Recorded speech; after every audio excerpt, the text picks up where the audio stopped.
கன்னியாகுமரி மாவட்டம் கொல்லங்கோடு அருகே திருமணமாகாத ஏக்கத்தில் மது பழக்கத்திற்கு அடிமையாகி தினமும் தந்தையிடம் தகராறில் ஈடுபட்டு வந்த மகனை பெற்ற தந்தையே அடித்துக் கொன்ற சம்பவம் அரங்கேறியுள்ளது.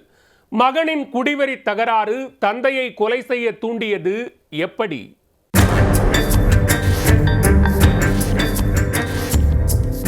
கன்னியாகுமரி மாவட்டம் கொல்லங்கோடு அருகே சிலுவைபுரம் பகுதியைச் சேர்ந்தவர் செல்வராஜ்.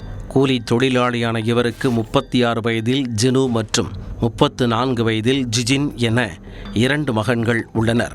இவர்களில் மூத்த மகன் ஜினு எம்ஃபில் பட்டப்படிப்பை முடித்து கேரளாவில் உள்ள தனியார் நிதி நிறுவனம் ஒன்றில் மேலாளராக பணிபுரிந்து வந்துள்ளார்.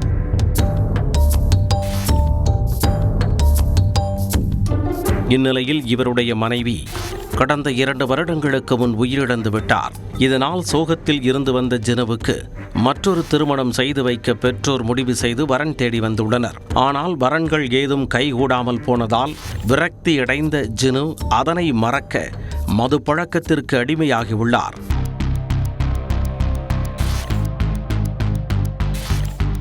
நாளடைவில் ஜினு வேலைக்கு செல்வதை முழுமையாக நிறுத்திவிட்டு மது போதையிலேயே 24 மணி நேரமும் திளைக்க ஆரம்பித்து விட்டார். குடித்துவிட்டு வீட்டிற்கு வரும் ஜினு போதை வெறியில் தனது தந்தையிடம் அடிக்கடி தகராறில் ஈடுபட்டு வந்துள்ளார்.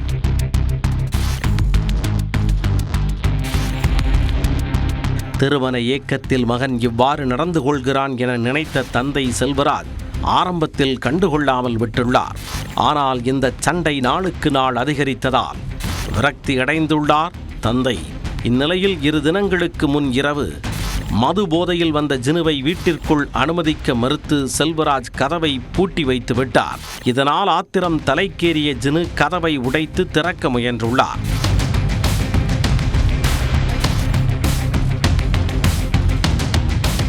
இதனால் பயந்து போன தந்தை செல்வராஜ் கதவை திறந்து வெளியே வர அவரை சைக்கிள் செயினை கொண்டு தாக்க முயன்றுள்ளார் ஜினு.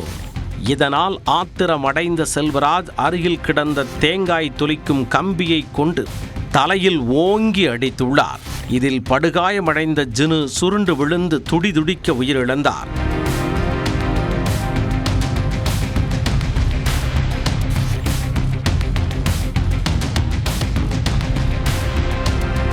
ஒரு வேகத்தில் மகனை அடித்துவிட்ட செல்வராஜ் இரத்த வெள்ளத்தில் மகன் இறந்து கிடப்பதைக் கண்டு செய்வதறியாது திகைத்து போனார்.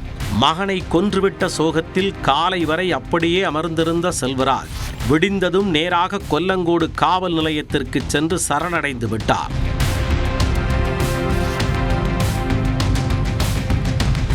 போலீசார் அவரை காவல் நிலையத்தில் அமர வைத்துவிட்டு சம்பவ இடத்திற்கு வந்து பார்த்தபோது வீட்டின் முன் இறந்த நிலையில் ஜினு இரத்த வெள்ளத்தில் கிடந்துள்ளார். போலீசார் அவரது உடலை கைப்பற்றி ஆசாரிப்பள்ளம் அரசு மருத்துவமனைக்கு அனுப்பிவிட்டு கொலை செய்ய பயன்படுத்திய ஆயுதத்தை கைப்பற்றி விசாரணை நடத்தி வருகின்றனர்.